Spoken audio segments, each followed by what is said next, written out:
Woo! Woo! Aw, he's like the size of my... got him off, got him off.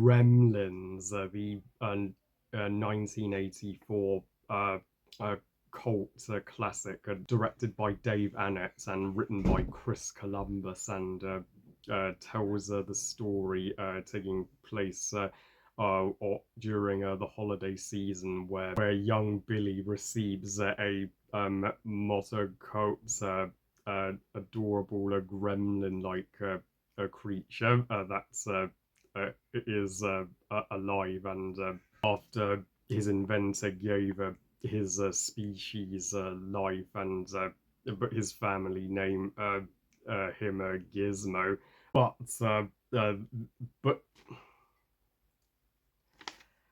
the gremlins are not all cute and cuddly, as the ruthless gremlin leader Stripe emerges, and wreaks havoc across New York, and even uh, assaults the citizens and Billy's parents. So it's up to Billy and his girlfriend Kate to and Gizmo to save their neighborhoods. Now, this review was most uh, kindly requested by my great pal and long-time subscriber Jake. Requested me to do a Gremlins review for months, so my deepest apologies. It took me months to get to this review, Jake, but I finally getting off my bus and found the time to sit down and talk about this movie, because nobody's denying Gremlins is a Warner Brothers and a monster movie classic.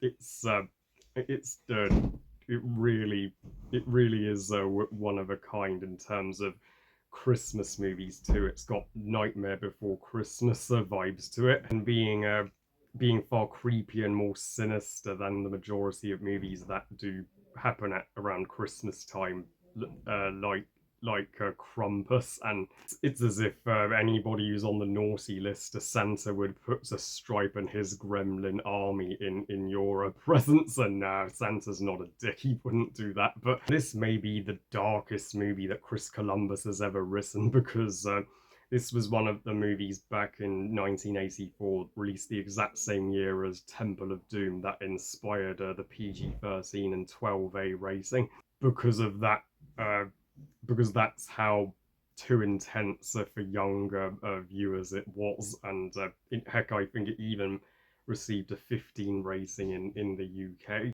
and how the film managed to be just as fun as it is dark and creepy is quite a feast.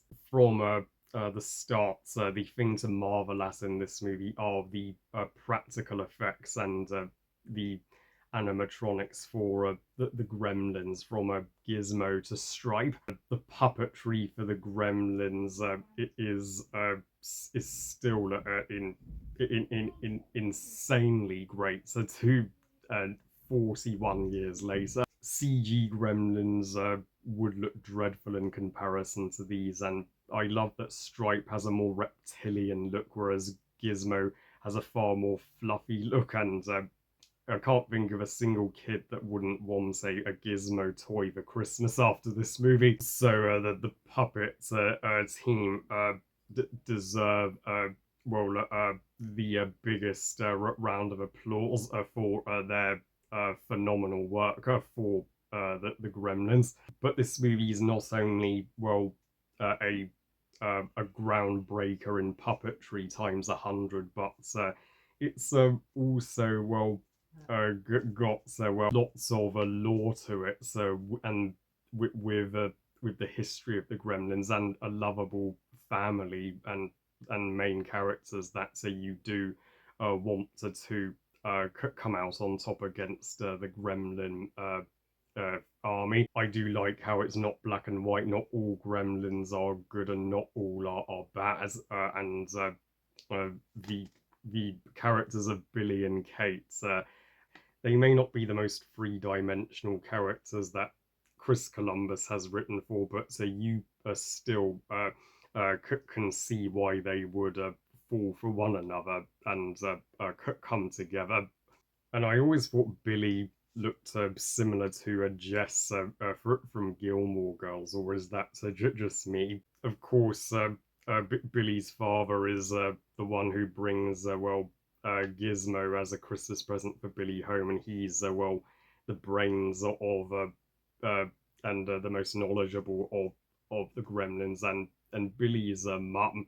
She is probably my favorite character in this film. How she so badassly takes on the Gremlins in her own kitchen, particularly when she puts one in the microwave and it explodes. That was freaking Raz, and I mean, it's uh, it's honestly a better microwave scene than the microwave scene in The Flash. Also, the dog is such a lovable pooch, and we get to see uh, his adorable facial reactions to a Gizmo being coming into the family. You're like, Gremlins, you better not touch that dog, or else. And Gizmo is the cuddliest Warner Brothers character, period. And the moment you look at him, you just know that he is from Gremlins, and Stripe is he's one of the smallest and yet frightening and antagonist, and I mean he's kind of like a vampire in a way, just a far tinier version. As you expose a gremlin to a heat or a sunlight, and it destroys them, just like sunlight kills vampires. The only minor shortcoming of this film, I have to be honest, is that Jerry Goldsmith's score, I think, is one of the weakest that he's ever composed. And I'm not bashing Jerry Goldsmith in any way, shape, or form. I mean, the guy can compose a movie, and he's proved it. But yeah, this score for Gremlins has it's never been one that I listen to again and again. And I guess the characters of Billy and Kate, yeah, could have uh, had a little more development. They're certainly not as memorable as the Gremlin characters, or or Billy's mum. But overall, I while I'm one of the few critics that wouldn't call Gremlins perfect, but I still have a damn great time with it every single time. It is deservedly one of the most iconic blockbusters of 1984, and way better than its follow up, Gremlins 2. Even Spielberg, the legend himself, had a helping hand in producing this movie, and it goes to show it in the final product. I give Gremlins 4 stars out of 5. Great movie.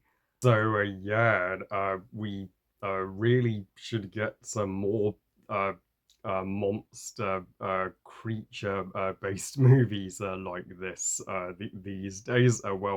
We've got uh, uh, the Death Unicorn coming in April, so we'll see if that movie mirrors Gremlins just with unicorns in any way. Well, I know you guys think you're watching. I hope you guys enjoyed this review. And what are your thoughts on Gremlins? Please kindly let me know. Please like the video and subscribe. Please follow on Twitter and Instagram.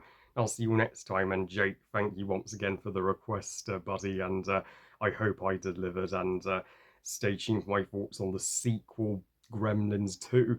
And remember, movies are us. Bye, guys.